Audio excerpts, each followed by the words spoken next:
Good evening मेरे बच्चों।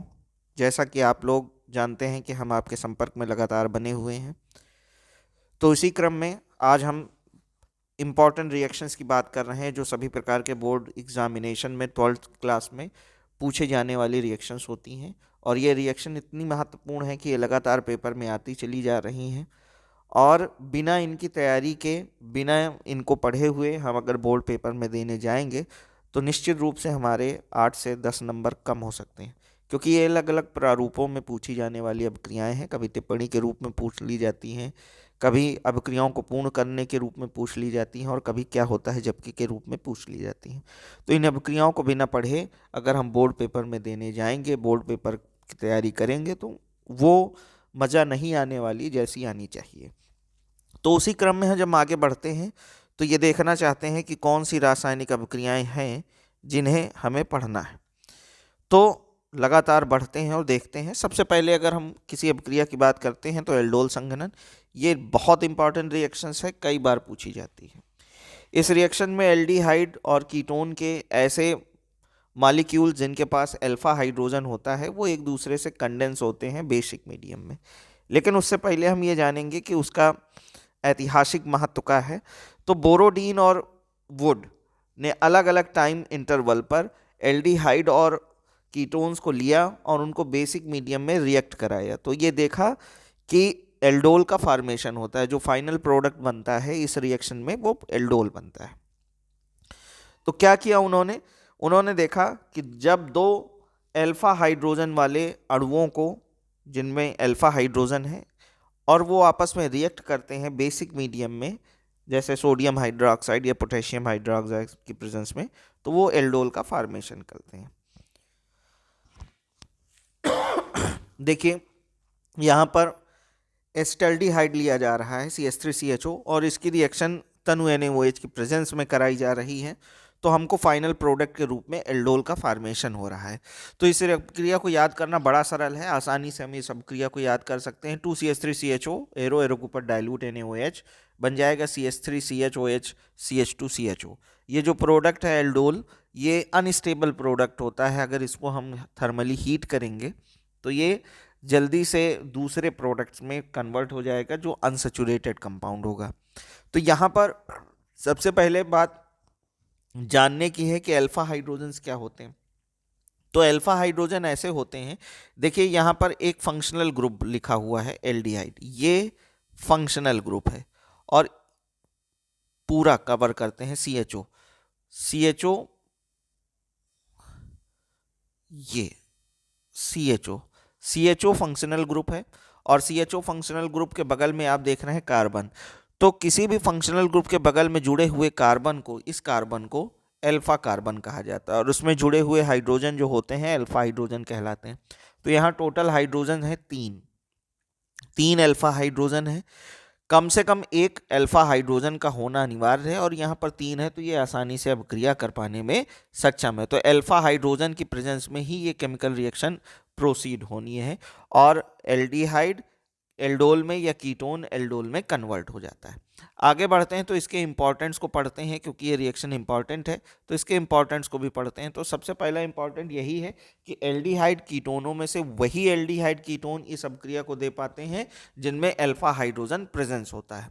उसके बाद ये नॉन रिवर्सिबल रिएक्शन होती है, ये अनुत्क्रमणीय अभिक्रिया है, यानी एक बार उत्पाद बन जाने के बाद दोबारा हम उनको अभिकारकों को फिर से प्राप्त नहीं कर सकते। यानी फाइनल प्रोडक्ट अगर संघनन पर प्रोडक्ट यानी एल्डोल का फॉर्मेशन हो गया तो हम उससे दोबारा उत्पाद का निर्माण नहीं कर सकते।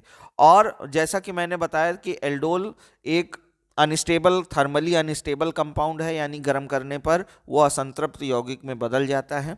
देखिए एल्डोल को अगर हम गर्म करते हैं तो वो क्रोटोनेल्डिहाइड में कन्वर्ट हो जाता है, CH3CHOH CH2CHO। इसको अगर हम गर्म कर रहे हैं तो वो CH3CH डबल बॉन्ड CHCHO में कन्वर्ट हो जाता है।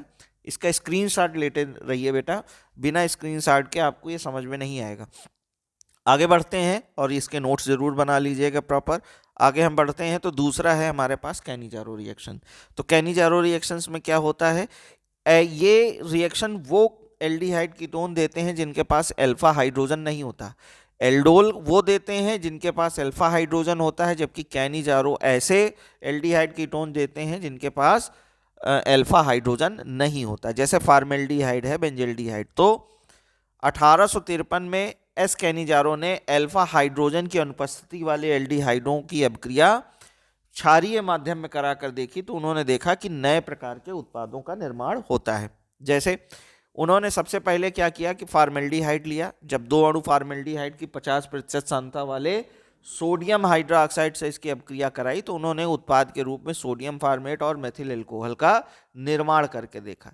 देखिए यहाँ पर दो अणु HCHO है, उनकी अभिक्रिया NaOH 50% सांद्रता वाले तनु सोडियम हाइड्रोक्साइड से करा रहे हैं, तो उत्पाद के रूप में सोडियम फार्मेट HCOONA और मेथिल अल्कोहल का निर्माण हो रहा है। तो स्क्रीनशॉट लेते रहिए जिसमें आपका नोट्स आपके पास प्रॉपर बने रहें। आगे बढ़ते हैं, देखते हैं हमारे पास दूसरी केमिकल रिएक्शन है बेंजोइन कंडेंसेशन। बेंजोइन कंडेंसेशन में क्या होता है कि ब्लोहर और लैबिंग ने इस रिएक्शंस को 1832 में करके देखा, और उन्होंने देखा कि जब दो अणु बेंजल्डिहाइड की अभिक्रिया एल्कोहलिक माध्यम में पोटेशियम साइनाइड से कराई जाती है, तो एक कंडेंस प्रोडक्ट का फॉर्मेशन होता है, एक संघनित उत्पाद का निर्माण होता है, जिसका नाम उन्होंने बेंजोइन कहा। उन्होंने दो अणु बेंजल्डिहाइड लिए 2C6H5CHO प्लस KCN और एल्कोहलिक माध्यम में रिएक्शन कराई, तो हमारा उत्पाद बेंजोइन C6H5CHOHCO C6H5 का फॉर्मेशन हो गया। स्क्रीनशॉट ले लीजिए बेटा इसका तेजी से। आगे बढ़ते हैं तो देखते हैं कि हमारे पास एक नई केमिकल रिएक्शन है कोल्बे स्मिथ रिएक्शन। इसको कोल्बे रिएक्शन भी कहा जाता है।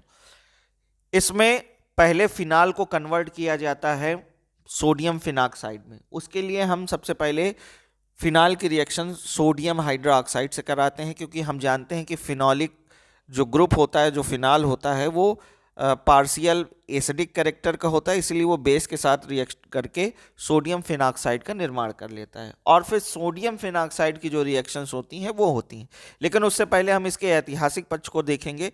तो एच कोल्बे और स्मिथ ने सोडियम फिनाक्साइड की अभिक्रिया कार्बन डाइऑक्साइड से हाई टेम्परेचर और हाई प्रेशर पर कराई थी, तो अलग अलग प्रोडक्ट का फॉर्मेशन हुआ था, जिसका हमको जल अपघटन कराने पर फाइनल प्रोडक्ट का फॉर्मेशन होता है। तो क्या हुआ, कैसे हुआ, देखते हैं कि जब 4 से 8 वायुमंडल दाब और 140 डिग्री सेल्सियस ताप पर सोडियम फिनाक्साइड की अभिक्रिया अगर कार्बन डाइऑक्साइड से कराई जाती है और जो उत्पाद बनता है उसका फिर से जल अपघटन कराया जाता है, तो आर्थो हाइड्रोक्सी बेंजोइक अम्ल यानी सैलिसिलिक अम्ल का फॉर्मेशन होता है। सैलिसिलिक अम्ल बहुत इंपॉर्टेंट एसिड है। इसमें ऑयल ऑफ विंटर ग्रीन का फॉर्मेशन इसी से किया जाता है। जो स्पेसिफिक आर्डर्स होती हैं, चाहे वो आयोडेक्स की हो, चाहे वो मूव की हो, ये जो मेडिसिन्स होती हैं चोट लगने वाली, जिनमें स्पेसिफिक आर्डर होती है यानी विशिष्ट गंध होती है, हमको सूंघ कर ही पता चल जाता है कि आयोडेक्स है, तो ये जो स्मेल बनती है या मेडिसिनल इसका जो पर्पस होता है वो सैलिसिलिक एसिड से ही होता है। सैलिसिलिक एसिड की जब मेथिल अल्कोहल से रिएक्शन कराई जाती है in the presence of concentrate sulphuric acid, तो ऑयल ऑफ विंटर ग्रीन का फॉर्मेशन होता है। लेकिन इससे पहले हम इसकी रिएक्शन को पढ़ेंगे कि C6H5CONA प्लस CO2 एरो के बाद हमारा बन जाएगा C6H4OH COOH। यही जो C6H4OH COOH बना है यही है आर्थो हाइड्रोक्सी बेंजोइक अम्ल। ये इंपॉर्टेंट रिएक्शन है बेटा, इसका स्क्रीनशॉट ले लीजिए। जी आगे बढ़ते हैं। अब हम देखते हैं कि हमारी जो नेक्स्ट इंपॉर्टेंट रिएक्शन है वो है Hopman bromide reaction. Hopman bromide reaction पढ़ने से पहले बेटा, क्योंकि आप लोग इसी में लग जाते हैं, तो मेरा चैनल जरूर लाइक और सब्सक्राइब कीजिए, जिससे ये चीज़ बनी रहे। इतनी मेहनत से आपको बना के दिखाया जा रहा है। तो चलिए हम आगे बढ़ते हैं, देखते हैं कि हाफमैन ब्रोमाइड रिएक्शन में क्या होता है कि जब acid amide RCONH2 acid amide की अभिक्रिया ब्रोमीन और पोटेशियम हाइड्रोक्साइड से कराई जाती है, तो प्राथमिक एमीन यानी RNH2 का फॉर्मेशन होता है। तो R की जगह अगर हम CH3 ले लेते हैं तो CH3CONH2 plus Br2 plus 4KOA बन जाता है CH3NH2 plus 2 KBr plus K2CO3 plus 2H2O। आसानी से याद हो जाने वाली अभिक्रिया है कि CH3CONH2 plus Br2 plus 4KOH। मेरे साथ दोहराइए, CH3CONH2 plus Br2 plus 4KOH arrow CH3NH2 plus 2KBr plus K2CO3 plus 2H2O। इस तरीके से अभिक्रिया याद कीजिए, कोई दिक्कत नहीं आएगी। और सबसे बड़ी बात है कि ब्रोमीन तथा पोटेशियम हाइड्रोक्साइड के स्थान पर अगर हम सोडियम हाइपोब्रोमाइड का इस्तेमाल करते हैं, यानी सीधे NaOBr का ले लेते हैं, तो उस अभिक्रिया को कहते हैं हाफमैन हाइपोब्रोमाइड अभिक्रिया। ये इंपॉर्टेंट है, इसको लिख लीजिए कि अगर Br2 और KOH के स्थान पर NaOBr यानी सोडियम हाइपोब्रोमाइड का इस्तेमाल करते हैं तो उस अभिक्रिया को कहते हैं हाफमैन हाइपोब्रोमाइड अभिक्रिया। आगे बढ़ते हैं नेक्स्ट रिएक्शन के लिए। इसको कहते हैं कार्बिलअमीन अभिक्रिया यानी आइसोसाइनाइड परीक्षण। आइसोसाइनाइड परीक्षण पेपर में बहुत बार पूछा गया है कि आइसोसाइनाइड परीक्षण क्या है और इसका उपयोग किस में किया जाता है। तो प्राथमिक एमीन्स के परीक्षण के लिए आइसोसाइनाइड परीक्षण का उपयोग किया जाता है। केवल प्राथमिक एमीन्स, चाहे वो एरोमेटिक एमीन्स हो RNH2 और चाहे वो एलिफैटिक एमीन्स RNH2 और चाहे एरोमेटिक एमीन्स C6H5NH2 हो, कोई भी प्रकार की एमीन जो होती है आइसोसाइनाइड परीक्षण देती है, लेकिन उसका प्राथमिक एमीन होना चाहिए। द्वितीयक और तृतीयक एमीन्स आइसोसाइनाइड परीक्षण नहीं देते। तो इसमें होता क्या है कि सभी प्राथमिक एमीन्स को जब क्लोरोफार्म और पोटेशियम हाइड्रोक्साइड के साथ मिलाकर गर्म किया जाता है तो तीव्र दुर्गंध वाला यौगिक बनता है जिसको आइसोसाइनाइड कहते हैं। NC RNC का फॉर्मेशन होता है, आइसोसाइनाइड का फॉर्मेशन होता है और इसी गंध से हमें पता चल जाता है कि दिया हुआ उत्पाद हमारा प्राथमिक एमीन्स है। तो इसके लिए अभिक्रिया है, R की जगह हम CH3 ले रहे हैं तो CH3NH2 plus CHCl3 plus 3KOH arrow CH3NC plus 3KCl plus 2H2। बहुत आसान है, इसको एक बार फिर से दोहराइए हमारे साथ। CH3NH2 plus CHCl3 plus 3KOH arrow CH3NC plus 3KCl plus 2H2O। फिर एक बार CH3NH2 plus CHCl3 plus 3KOH arrow CH3NC plus 3KCl plus 2H2O। इस तरीके से आप याद करेंगे तो बहुत आसानी से याद हो जाएगा। केवल ये प्राथमिक एमीन्स ही ये अभिक्रिया दे सकते हैं। मैंने बताया चाहे वो एलिफैटिक एमीन्स हो चाहे वो एरोमेटिक एमीन्स हो, लेकिन अगर वो प्राथमिक एमीन्स हैं तभी इस प्रकार की अभिक्रियाएं दे सकते हैं। आगे देख रहे हैं कि हमने आपको आज 6 अभिक्रियाएं बताई हैं और बहुत जल्द आपको दूसरी 6 अभिक्रियाएं बताई जाएंगी जो नेक्स्ट इंपॉर्टेंट रिएक्शंस हैं। इन रिएक्शंस के बिना अगर आप पेपर देने जाते हैं तो आप निश्चित ही परेशानी में फंस जाएंगे, क्योंकि ये अभिक्रियाएं पेपर में आनी तय हैं। इनको किसी भी प्रकार से आप याद कर लीजिए, बहुत आसान तरीके से आपको बताया गया है, आसान तरीके से इसको याद कर लीजिए और चैनल को लाइक कीजिए, सब्सक्राइब कीजिए और इसको शेयर करना मत भूलिए, क्योंकि बिना इसके काम नहीं चलने वाला भाई। बहुत मेहनत करके भी ये वीडियो बनाए जा रहे हैं। Thank you so much for watching my channel and watching my video. Thank you so much.